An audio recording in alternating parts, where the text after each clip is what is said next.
Hi, I'm Michael New. Hi, I'm Jesse Maddox. Here with us today is Charles the French. Hi. French. Come on. Pick it up, Mike. That's Charles is an actor, a comedian, a fantastic magician, and a YouTube personality. On top of that, he's still a student. I mean, what were we all doing with our lives? Oh, God. Hi, I'm Michael New. I'm an actor, producer, writer, and I got a background in engineering. Hey, I'm Jesse Maddox. I'm an editor, musician, and owner of the best studio in Bangkok. This is a show about people who are passionate about the fruits of their labor. Welcome to Passion Fruit. Charles, Yes, sir. what's your passion? My favorite thing is definitely to step on stage and do comedy magic. Even though making videos is fun because it reaches more people, but I mean, nothing beats the feeling of just seeing people laugh in front of you, seeing a crowd. Where do you tend to do when you're on stage live? Where do you tend to do this? Is this kind of a local thing, or have you done big shows, or what? Give us an idea of a live performance for you. I've done a lot of shows. I've done around, I think, 700 shows total. Wow, And it's really all kinds of shows. Now I mostly do the comedy clubs around here, so I just do like probably 2 shows a week, sometimes 3, and I just get 10 minutes on stage, 10 minutes a night. But sometimes I perform a lot for corporate events. I perform even my own show, like my full-length 1-hour show for audiences. We promote that, and so it's pretty much everything, I guess. Cool. I mean, combining magic and comedy on stage is kind of like an amalgamation of all the things that you're interested in. Exactly. Yeah. Well, this kind of happened by mistake, let's say, because I've been a magician for a while. I started. I was 7 years old. 7 years old. Wow. 7 years old. I'm 22 now. So I was a classic magician originally, and then when I started making videos, I got asked to do some stand-up comedy, and then at some point, a few months after, I just went like, shit, why don't I just mix these 2 things, magic and comedy, and then I just wrote that show. Did you jump into the YouTuber thing when it became a craze? Yeah, or did you start? Because you know how there was I can kind of put my finger on when YouTubing became the thing. Remember, like, it was cool at some point, but before that it didn't exist. Were you like one of the forefront guys, or did you just come on a little later? I didn't even plan on having a YouTube channel. I never planned on for it to be successful, actually. It all happened by mistake. I originally started not on YouTube but on Facebook, where I would just one day I was just waiting for my class to start, okay, because the teacher said, okay, I'll be 1 hour late today, I'm so sorry. Yes. I had an hour to spare, and I just went in an empty classroom and I just filmed this very crappy video with my phone and just recorded my own vocals after on my headphones, and I uploaded this for fun on my personal account, and I wake up the next day, I see 10,000 views. And I'm like, huh? Wow, really? How did this? Yeah, views. it got shared, like, by all my friends shared it, and was just like, huh, that's weird. And then I'll say, okay, I'll do more, and then I reached 5,000 friends in 2 weeks because many people wanted to see the content. Hi guys, so before we start the class, I have a few announcements to make. First of all, today's lecture is cancelled. Instead, we will learn how to take perfect selfies. If one of your classmates is talking too loud, every single one of you has a gun taped under your seat. Feel free to use it. I was bored. It got people's attention. It got people's attention, so I said, okay, I'm gonna create a Facebook page, and yeah, the thing pretty much just blew. I reached millions of views very fast. Now I think there's around 120 million views total on Facebook. See, the thing is, that's just really not a fluke. I've been paying attention to life as we know it, and I've noticed that you don't just get millions of views. You just don't do it. I mean, I've even, a lot of people try, and you don't do it. And actually that's something wrong, because the audience can feel it. The audience can feel when you're not having fun, when you're trying to get that amount of views. You're not, because you're doing it you're doing it out of passion. You're not doing it for views. I'm doing it for fun, yeah. Yeah, so we don't do this for the views. No, I hope not. No, we do this reviews. You're doing this because out of passion. We're just scumbag hacks. Okay? I mean, hey. The most viewed video that I got is I released a video about the iPhone 7 on Facebook, and to this day, it is still the most viewed video about the iPhone 7 Was in it the a world. parody or? It's a parody where I make fun of Tim Cook announcing the iPhone 7, and I just pretend I'm Tim Cook, but instead I just pretty much say all the truth that he's hiding, and I don't announce this phone like a normal person. I just because like every time they're announcing a new phone, I mean of course it's a nice phone, but there's nothing very new. It's just we have a new processor, we have a better camera, and I don't know, a faster fingerprint scan or whatever. But in the end, it's still a phone. Yeah. So, and I they're know. making a big fuss about it. So Well, you pay a big premium for the just the name. that is true. For sure, and- so Are you an iPhoner? I am an iPhone. Oh, there you go. I'm a huge Apple addict. I'm a huge Oh, I get that. Apple I'm an Apple guy. I never fell victim to the phone, but the computers I can't live without him.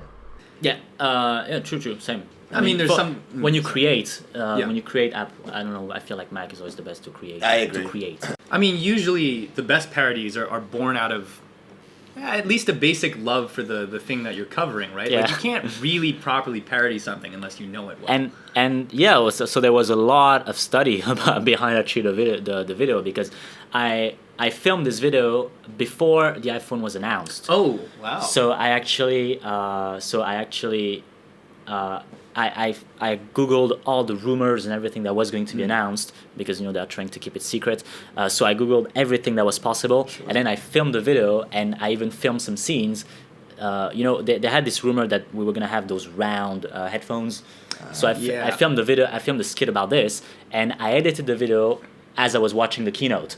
So I'm like, oh, okay, they didn't announce this, so this goes away. They announced that, okay, so this goes in. So that I had a very accurate. So I had a very accurate video. That's really smart, actually, because then when you can release it almost right after they've finished and wrapped up, and it's super on point. But I was just surprised when you just blew up. It's just So not just luck, but smarts. yeah. I mean, you said you started magic at 7. Yes. Which is super young. Do you remember what it was that got you interested in Yes, really, really well. I was I was traveling with my parents to Las Vegas. Which I learned after is the capital city of magic, Right. pretty much. I thought it was Disney World. This The Magic Kingdom. I see what you did there. Go on. Oh, this song just gets stuck in your head. So, anyways, my parents took me to see this magician called Lance Burton, and which I mean, if any magician is watching this, I don't know, but if any magician is watching this is a name that definitely rings a bell. Oh, boo. Yeah, but he. To me, he's better than Copperfield and all those other guys, but I mean, he was a world champion and everything. And he does a magic show that's so elegant and that just cater to absolutely all types of audience. And I was watching this, I was 7 years old, and I just told my parents, okay, that's what I want to do. And they laughed because they were like, yeah, right. And, but yeah, now it's what I do. I mean, I think they are supportive. Yeah. I think. It seems to be a reoccurring theme. Parents laughing at our dreams. Yeah, especially, I mean, for my parents, for my family, absolutely everyone would have loved to be in show business. Right. My dad always wanted to be an actor. He never had the courage to pursue it. My sister wanted to be a singer. She never had the courage to pursue it. And I'm the only one in the family who is pursuing that dream. So. Maybe you can be that push for your entire family to become who they really wanted to be.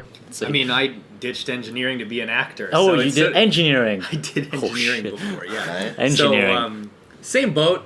My mom wasn't too happy originally. I think, what'd she say? She said, "What am I gonna tell my friends?" That was the big deal. That He's not an my son engineer. dropped engineer. Yeah, I mean, I finished school, but Oh, so you did get a degree? I got a degree, Uh-huh. and then I worked for a while, and then I decided it wasn't what I wanted to do. But it's the same boat. It's important, I think, to figure out what really makes you happy and what you're really passionate about early on. And it sounds like You definitely figured that but out. but early on. ultimately in the end you still have a degree, so that if your dream doesn't Yes. work, you can fall back on Yes, that. and for the people watching Yeah. back at home, Do this, I mean, get a that's- degree, and that's if, not a bad if strategy. your dreams don't work, which they won't, just fall back on engineering. Yeah, and if you don't have a degree, you'll just end up like me. We're here. School of Hard Knocks. Anyways, next question, Mike. You have a studio, it's nice. Right? Yeah. Yes, exactly. It's nice. Right. What do you got? I'm wearing a nice unstained shirt. Yeah. I did this for you, Charles. You did? Yeah. Yeah. I'm wearing a nice shirt. Nice. So I guess to anyone listening who Very- wants very to get next into level. showbiz, Yeah. this is kind of a good question. I mean, there is a certain amount of luck involved, and in your case, it worked out really well. I mean, it's a combination of skill, and of luck, and of just the right look at the right time. But if someone else wants to get into it, what advice do you have? The advice that I would give is, well, it's not really an advice, but it's whatever you choose to do, whatever you choose to pursue, you should never have in your mind, I'm gonna be famous, because it's just it. For me, I never planned on getting famous at all, and sometimes it's a bit annoying to actually be known by, because no privacy or whatever. But it's just have fun with what you do. So if it doesn't become famous, then you're still having fun doing it, so that at least you stay happy in what you do. Because I mean, I've been contacted by many people saying, hey, I want to start my YouTube channel, what's your best advice to get subscribers? Yeah. No, It should be obvious, right? no, but this should not be your objective. It's just I answer technical questions like, what do you suggest I use for sound, cameras, or anything. But right. but how do I get views? How do I? No, it's How do it's you just get good? it's just Yeah, well, you make good content, right? Yeah. That's at the end And of the day. in the end, it's all that matters. The content. It's just have a content that you like. Oh yeah, and here is the biggest advice I would give if you wanna begin a YouTube channel. Listen up. Whenever, I mean, two big advices. Number one, whenever, this is technical, have a good sound. It might sound silly, but a lot of people invest in a good camera or anything, but they don't care about the sound. Sound matters more. Yes. It's better to have a good sound, but a shitty picture quality. So true. Yeah, than having an amazing dolly with panning, but a bad shit sound, yeah. Shit sound. So sound matters a lot, and honestly, mics are not that expensive. So, true. I mean, you can get decent mics for like $20, you know. And then next advice I would give is when you're done filming your content, when you're done creating your content, when you're done editing your content, watch it and ask yourself this question: if I find this video by mistake on YouTube, am I going to like it? The internet is a very cruel place. They're not. It's just you have to be straight to the point. You have to be upbeat. So Have you either been asked to or considered going on any of these talent shows that are out there? Yes, I've been asked to. I have said no to it, but So you're against doing that? I'm not against doing it, but I want to wait until I have a very solid act. That's cool. I can respect that. Because have you guys heard of this show called Penn and Teller Fool Us? Yes. Yes. I have actually. It's a fantastic This show. is a show that I respect 10 times more than Britain's Got Talent or America's Got Talent. But not Asia's Got Talent though, right? Because Asia- Justin Braden. Yes, is guys, I fantastic. saw the Yeah. I saw the episode number 1 and I totally Great show. hi. Actually, the last winner of Asia's Got Talent, that creepy lady, that was actually good. Oh, yeah? That was really Yeah. good. Yeah. But I mean, on Penn and Teller Fool Us, the magicians that come on, they create their own tricks, so it's a really original act. Oh, wow. Whereas I saw this act it went viral on Facebook. This guy, I forgot his name, on Britain's Got Talent, he was doing this trick, the cartoon trick. You know, he asked the judges to think of a card, and then he just flips through the deck, and there's like this cartoon that reaches and just takes the card out. Okay, and that just wowed everybody. And I saw this, and I went like, every magician knows how to do this, absolutely every single one, because this is a trick you find in any magic shop. And I was just like, no way he got so acclaimed for doing a trick that every magician knows how to do. So it was just That's a pain in the ass. So he got really popular, but the magic community did not really respect him. Oh, yeah, right. So whereas when you're on Full Us, it just, because on Fool Us, you have to fool Penn and Teller. So it's like you really have to come up with your they've own seen it trick. all. They've seen it all. So That's weird though. I mean, God, it's like in the magic community, you could be a shit magician and still blow up. And in the music community, same. I mean, respected musicians probably shit up. you won't mention any names, right? No, and then but it's still like actors. I mean, you can the list goes on. Like you can be shit. It's luck. It's all luck. It's always luck. So would you say it's similar to comedy in the sense that you can steal someone else's joke or you can steal someone else's trick? Like when you come up with a new trick in magic, is it like, it's unofficially yours? So if someone else does the same trick, then they're kind of stealing it.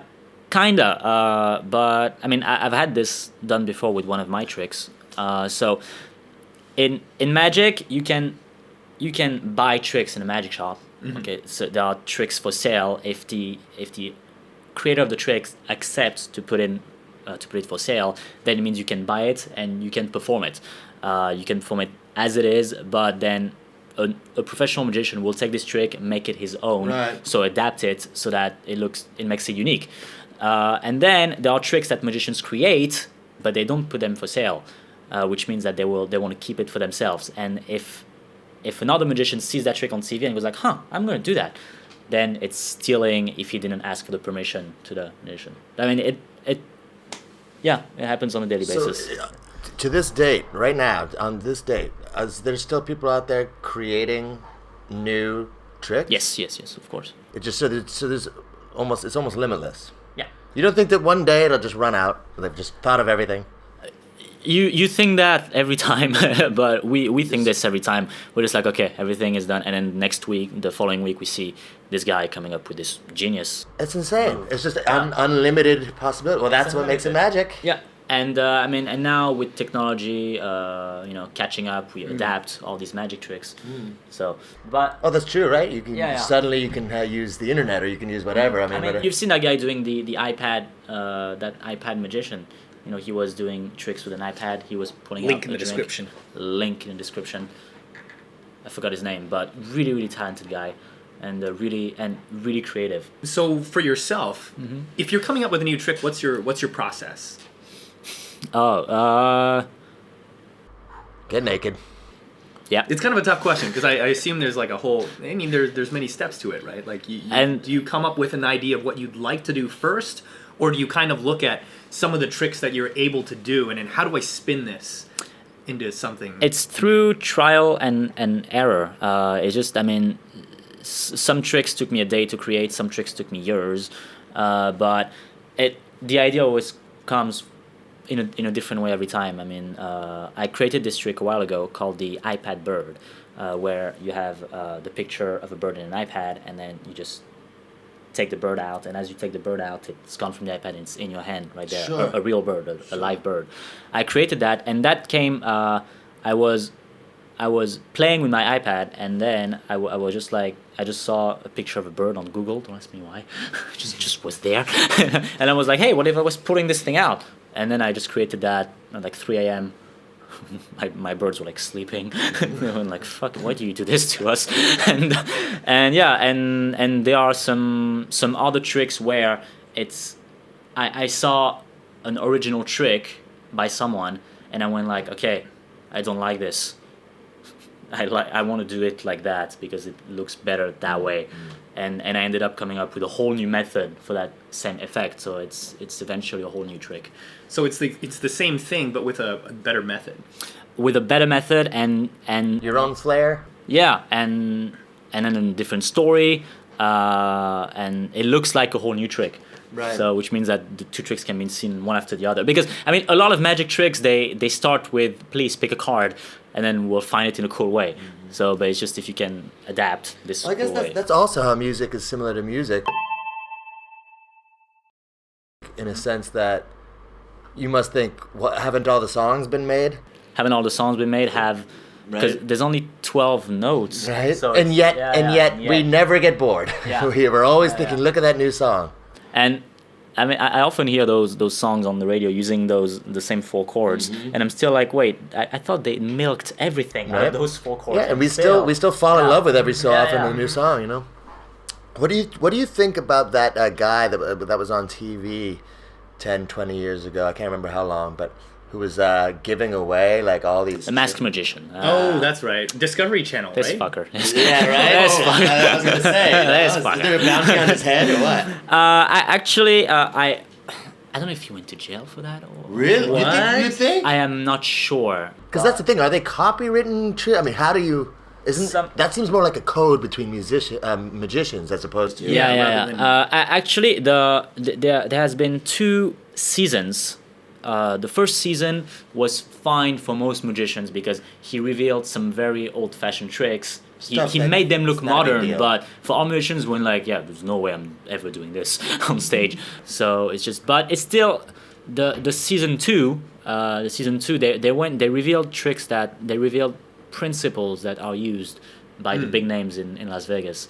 In the end of season 1, the masked magician took his mask off and just said, okay, my name is Val Valentino, and I did this because I want to encourage a new generation to create new tricks, which honestly was not that bad. Okay. Yeah. Okay. But then the show was so successful that they wanted a season 2. Right. And Evil came out. and it's not Val Valentino anymore. In season 2, it's another magician that never unmasked. He's like, I wouldn't dare. Yeah, he's like, I'm not gonna. I'm going I'm not an way idiot. higher than this. It'd be magic if he was still alive. You talked about the show's called Fool Me, right? Fool us. Fool Us. Fool Us. The show's called Fool Us, right? The Yeah. beauty of editing. He's not going to edit this. Nope. Even this bit when you say I'm not gonna edit this. Yeah, It's that's not. in there. Everything you're seeing right now is unedited. Yeah, unedited. But we're talking about editing it out. Right. That's why I'm not going to. But it's still. If you don't talk about it, I will edit it out. And the more we stall, the more The it longer stays. it's Yeah, awkward. Breaking yes, the fourth yes. wall again and You again. you and were again. saying So in Fool Us, Yeah. I remember seeing a clip. this is unedited. There was, This is not edited out. This is there was this is, this one clip I saw. Even it this. was. He's not having it apparently. I'm trying to salvage roll what, punches, what roll- semblance of a show we've got left. Come on, this is the comedy part. I saw this clip, and it was an Asian guy who was doing these smoke related magic tricks. Shinlim, yeah. Shinlim. Yeah, very talented. guy. Absolutely fantastic. Link is in the description. Very talented. Blew guy. my mind. Yeah. So, I mean, for me watching something like that, I have absolutely no idea how he did any of the tricks. And I remember from the clip, Penn and Teller were saying that, well, not Teller, but Penn was saying that they could see some of them, and even they didn't know some of the other ones. Is it like that often for you watching magic shows? Where, where every once in a while, one of them will just kind of blow your mind. Often, most of the time. Well, I mean, on Penn and Teller, what fools them is what fools us also, because I mean there are magicians that have seen it all. For me, I've seen a lot of tricks too, but for magic shows in general, when I watch a magic show, I am usually not fooled. But I just appreciate all the theatrics they put around the tricks. I'm just like, oh, that's nice. But the feeling for magician when you get fooled is just me. When I get fooled, I'm just like, okay, do not tell me how this is done, because I get fooled like once in a blue moon. You get to actually feel that. Yeah, I get because the feeling that I get when I'm fooled is the feeling that I had when I was 7 years old. So it's that feeling that I want to give people every time. So it's like when I get fooled, I'm like, oh, finally. So, Right, yeah. It's like working on a movie and Yeah. and seeing the whole thing get made. It's, it's not as magical. That guy that you saw, Shinlim. Yep. He really made. First of all, it's his own trick. Even though I think a few magicians know how it's done. I personally do, but it's just the overall. He created a whole routine. It's not a trick. It's a series of trick. It's around like 50 tricks in that one routine, and it's just so beautiful. And also yes, like Penn says, it's one of the most beautiful use of smoke ever, because usually the cloud of smoke is just used to produce a magician, or it's just used to vanish something from your hands, but he's using it in his mouth, which was brand new at that time. And Have you seen this clip? I haven't seen it. Oh, link in the description. Show Right, you. right. Link in the description. Yeah, this is Okay, so And something yeah, special. and I'm fooled by a couple of the effects in there, but ultimately it's just like, wow, this routine is just presentation. As a matter of fact, this guy with this exact routine, that same year he became world champion. Oh. So yeah, he's the. So you mentioned world champion twice now. Yeah. What is that exactly? It's a competition called F.I.S.M, which stands for It's in French, so I'm not going to say it. Okay. Well, go. Fédération Internationale des Sociétés Magiques, which means I kinda got that. International Federation of Magic Societies. Yeah. But The society's part us, was the only us, thing I us missed. French created it. I see. But anyways, yeah, it's a competition. It's like the Olympics of Magic. It's held every 3 years in a city. The next one is actually this year. It's going to be in Korea next month, I think.